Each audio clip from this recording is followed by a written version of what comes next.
the moment on my screen here. So that page is generated from within our system. I'll show you how. But in here, for each of the portal pages that we design for each hotel, we can generate this public link, which allows us to do things like testing. So while we were working with Eric, Mike, and the guys to design this portal page, we were using that public link to test it, to make sure that it works on lots of different mobile devices, and also so that everybody can go through the experience of that a customer will get while they're on site at a property. So it's pretty useful from a testing point of view if you want to rule out, something that's happening locally on the LAN or on the gateway.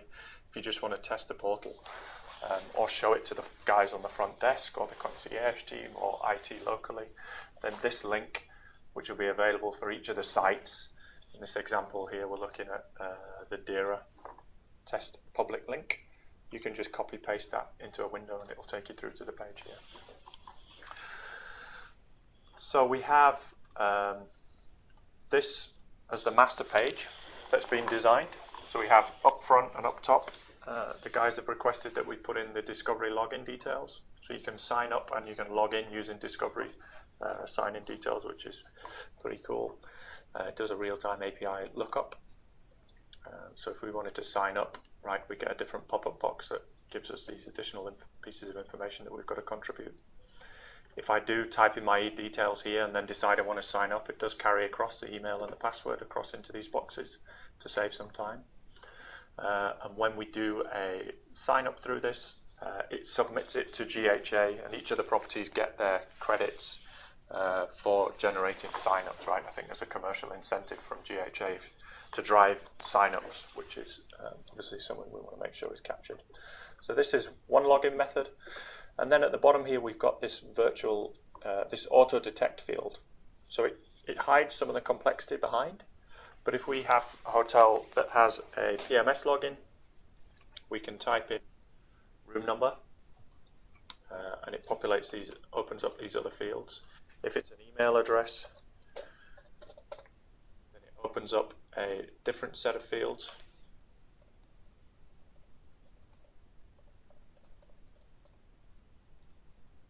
Let's try on this one.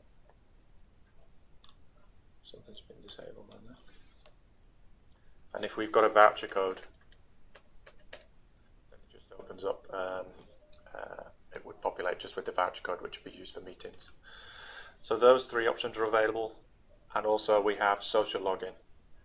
I think the decision that was made at Avani DERA was they've got some particular challenges with users outside or in the local area. So for this property, we've disabled the social login options, and also the email login options being taken out. You'll notice up the top right hand side here, we've got different language translations. So it's been decided again that we'll have the English, the Arabic, and the Thai across all locations. And if what we detect, one of these languages is the default on a device or on a mobile or on a browser language setting, then it'll automatically display the correct portal design that's set up, right? So again, that's pretty cool. It should make it much easier for international travelers to select and get the right experience.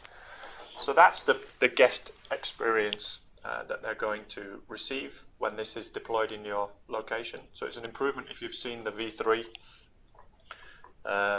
If you've seen the V3 design, this is much neater. Spend a lot of time bouncing backwards and forwards with Eric, making sure we make it as seamless and as smooth as we possibly can. I did see a question come through about a login option without email for the room, and what the guys have requested, Eric has specified that he wants to capture these pieces of information with all the PMS logins.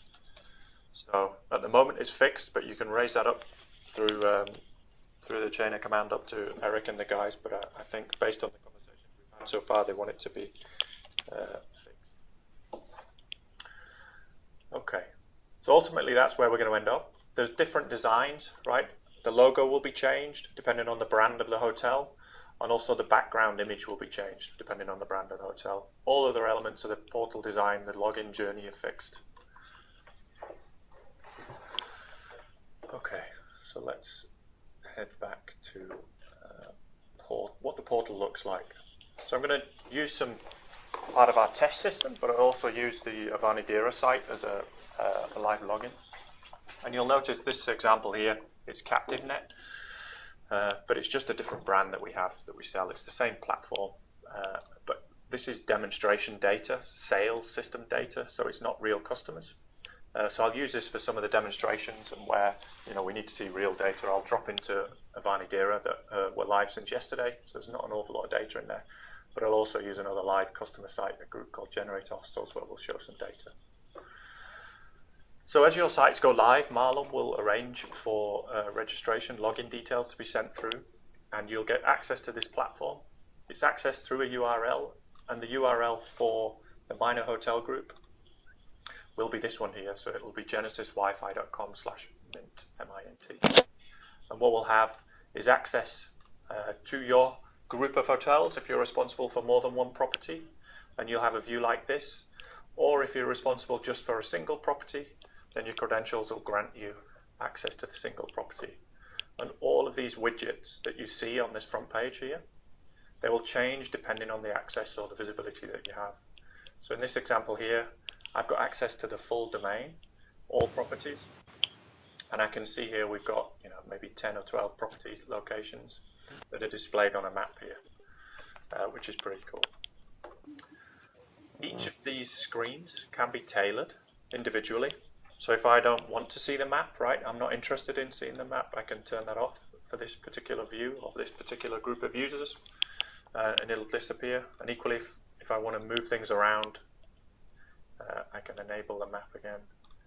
I can drag it up to the top, click on save, and it'll show me the map. So it may be that you've got different types of users within the properties. Some may be the IT team, maybe you want to give this to some of the guest services team, then that is all possible. Question about IP addresses, yeah, I'll come on to that. So when we get down, you'll see here along the left of the side, there are navigation options. So we're going to cover off some of the system fundamentals, and when we get down to accounts and sessions, we'll be able to see IP address and MAC address details of devices that connect on our network.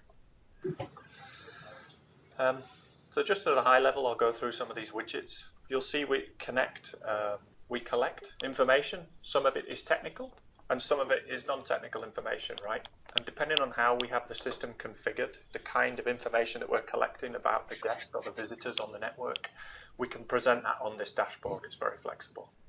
So you'll see we can see the kind of active sessions that are taking place, what kind of devices are connecting, the types of login method that are being used. So on this domain, we've got PMS login and voucher or internet code. I think the guys at Miner use that terminology. So you can see in this example, most people are logging in using PMS. We collect information about bandwidth, and we can use that to generate trending information.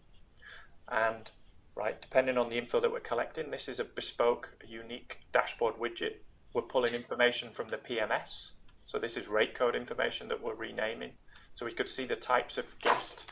Maybe it's a VIP status code, the types of guests that are connecting. Maybe we've got quality of service set up on the network. We want to see how much of each VLAN or QoS group is using. So this dashboard is very flexible. We're getting lots of information, and you can choose the kind of information that you're collecting.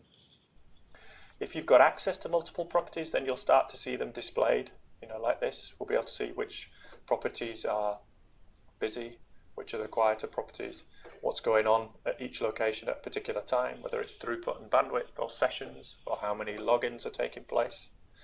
And we've got different ways to display the information, right? We can do it in these tables, we can do it in this infographic format here, or we can do it in these donuts.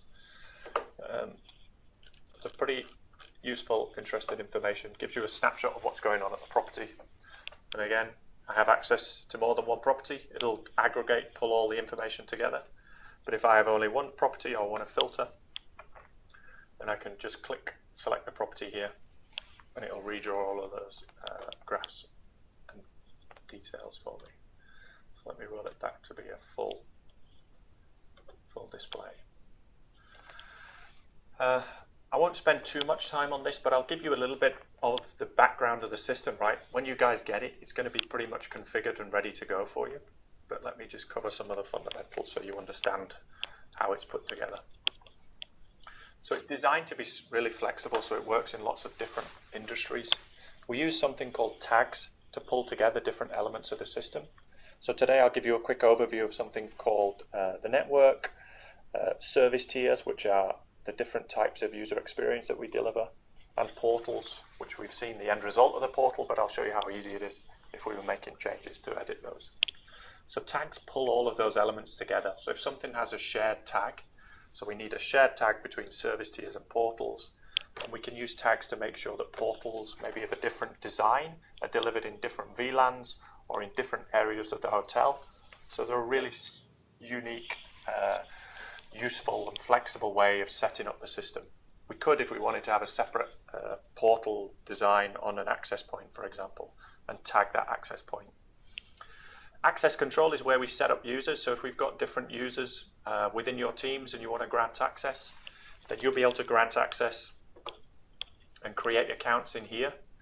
You'll be able to set permissions that are similar to yours or below, but nothing higher, right? So if you want to give access to somebody in the conference or events team, you can create a login details, set it to read only or to not display some of the more technical elements.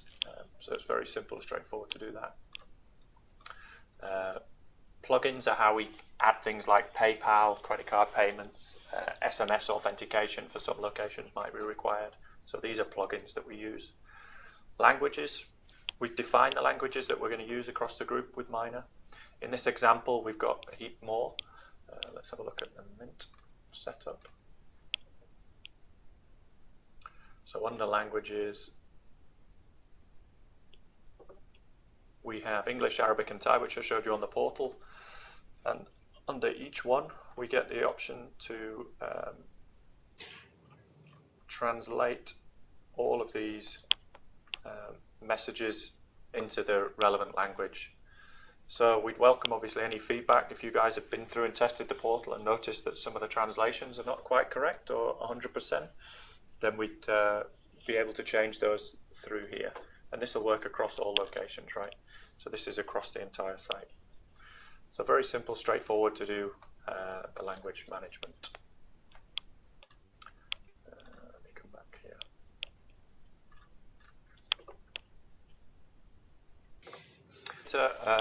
Which we're passing over to GHA. We're also doing some work with Eric and the guys to pass over some information to send in the CRM system. So if we're collecting email address or any kind of useful information that would be warranted by those guys, then we'll pass that over. But these guest data fields are unique, right? We can create new guest data fields and then use that data both in our marketing platform, but also just to store and to pass off to third-party systems. And that could be anything. So in this example, we've added on this domain some information about gender, right? If we're logging information from any of the social networks and we're picking up gender, we can store that. We can store anything, right? So here we put shoe size, just as an interesting example. We could be asking people about their experience. How is their experience in the hotel during their stay? Yeah, we could capture that and store it and use it later. Or as an example, we put in here a car registration number. Maybe it's a garage and you want to know what the registration number of their vehicle is. So all that information, these data fields, can be used, whether it is an email marketing message, maybe we're presenting a different login screen content or welcome screen, depending on the type of information we know about the customer. So all those data fields are valid and we can create them. Domain settings and site settings I won't really cover, they're not that important. Or reports, we talked briefly about how we can generate unique reports on that service dashboard at the front. And this example here, we've created a new dashboard and we're pulling in rate code information through the PMS. And what we're saying is, okay, well, if we get these rate codes coming through, we're going to use that information, store it in the system, and we're going to present it into dashboards on the front page. So we may start to see, as we connect more hotels up to the system, that we've got some information that would be useful, right? Do we want to see how many GHA members are connecting, or how many people on an executive rate code are connecting on the system? then we could present that very easily in some dashboard widgets that we design in here. All of the dashboard widgets can also be distributed via a scheduling system. So an email could be scheduled, which I'll show you later, that could be sent to the management team every day, so that when they have their meeting, they can see, what's been happening on the Wi-Fi. Has everything been good yesterday? How many connections? That kind of thing. So all that's possible using things from the reporting module. So Manoj, I think you're struggling or saying that the speaking is not in sync with the display. So maybe I'll slow down a little bit, give it a chance to catch up. But I'm on a LAN connection here, so we should be okay.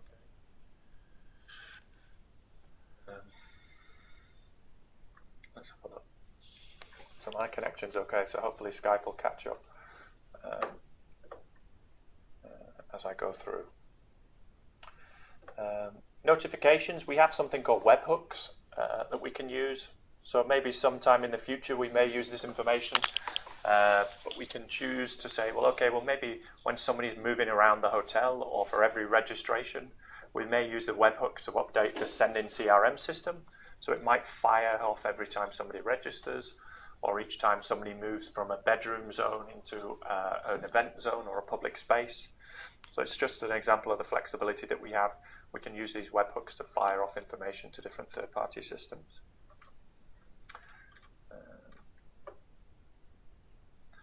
I think that's probably it in terms of the settings of the system. So let's head back to the front page. And what I wanted to cover off really now is the fundamentals of the system and what you will see at your location. So, as I said before, we need three things pulled together to make sure we have a working location or a working solution. The first one is the network element. The second is the portal setup and design. And the third one is the service tiers. So let's have a look at the network first. So I'm going to head back into, this is the live minor domain. And in here at the moment, we have the test domain, and we also have Avani Dera, right? And what we have set up at Avani Dera, which will be the same for all locations, if I filter it by Avani Dera, within the network setup, we have two gateway appliances. So we have a managed MikroTik, which is this C2000, and we have the Dell server, right? So these two appliances will be connected up, and you'll see that they have a shared tag of the Avani Dera site. So we have these two appliances, the MAC addresses that will sit on the gateway network, and they're applied. So that's a big tick in the first box, and we've got it tagged, so it's the Avani Dera. The second thing that we need is a portal assigned to this location. So in the Avani Dera, we have three portals. We can see that two are disabled here, and we have one that is enabled. And I'll just quickly run through. We name a portal, we choose which language is display, and we choose whether we want to re-authenticate recurring guests. Now, I think they're still doing some testing at Avani Dera, so this isn't enabled, but this would be MAC-based authentication. If somebody's registered once, then they would automatically be reconnected without having to register again. So this would be turned on. Typically, when we're doing a design, we would make some decisions here. Through the portal design process, we choose which fonts we want to have. We choose the images that are relevant. So for you guys, it'll be uploading by our team the background image of the hotel. We choose the background color of the boxes, what we want the borders to be, are they square corners, round corners?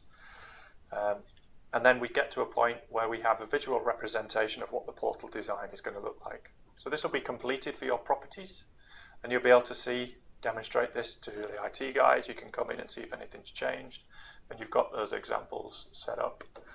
All of these elements here are represented on the portal here. So if we make any changes, and I won't do it on the live site, if I dive back across here to our demonstration system, and go to here.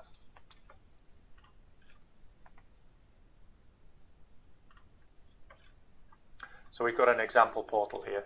If I wanted to change some of the content that's on these pages, so we've got some welcome text. It opens up this content box, and you'll see these content boxes in numerous places across the site. But here we were looking at the welcome text, and it's this